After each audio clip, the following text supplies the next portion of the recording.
நட்புக்கு எப்போவுமே மரியாதை கொடுப்பவர், நண்பர்களை மிகவும் மதிக்கிறவர். எனக்கு அவர்கிட்ட ரொம்ப பிடிச்சது ஒரு டிசிப்ளின், அதுக்கு மேலே வந்து ஒரு ஆட்டிடியூட் எனக்கு ரொம்ப பிடிச்சது. டிசிப்ளினை விட ஆட்டிடியூட் ரொம்ப முக்கியம். அது பொது வாழ்க்கையில் இருக்கும்போது அது ரொம்ப பிடிச்சது. ஒரு வசீகரமான ஒரு புன்னகை, அதுக்கு புன்னகைக்கு வந்து சொந்தக்காரர். சகோதரர் ஸ்டாலின்ங்கிறீங்கள, உங்களுக்கு அவருக்கு என்ன உறவு, கோத்திர பொருத்தம் என்னன்னு கேட்டிங்கன்னா நான் சொல்கிறேன். நாங்கள் 2 பேரும் டார்வின் கோத்திரஸ்ய, the survival of the fittest. அது எலெக்ஷன் பார்க்குறதில்ல, வருஷங்களை எண்ணி பாருங்கள். எங்கள் கோத்திரம் அதுதான், டார்வின் கோத்திரம். ரொம்ப கஷ்டம் இதை அழிக்கிறது. வெவ்வேறு கட்சிகளில் இருந்தாலும் நாங்கள் அந்த கோத்திரம் தான்.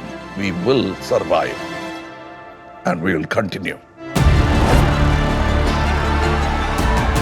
அவர்கள் நம்மை சோதிக்கிறார்கள், நாம் வளர்ந்து விடுவோம் என்று.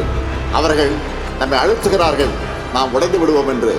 கன்னியாகுமரி மண்ணிலிருந்து டெல்லியின் மாளிகை வரை இந்த செய்தி எதிரொலிக்கட்டும். நம் வேர்வையும் கண்ணீரையும் சிந்தி கட்டியிருக்கக்கூடிய இந்த திராவிட மாடல், நாம் அதை பாதுகாப்போம். நம்ம திட்டங்களால் மாற்றிய இந்த தமிழ் உயிர்கள், நாம் அவர்களை காப்போம். நம் இதயங்களை வைத்திருக்கக்கூடிய இந்த தமிழ் உணர்வு, நாம் அதை பாதுகாப்போம். இன்று மட்டுமல்ல, என்றென்றும் பாதுகாப்போம்.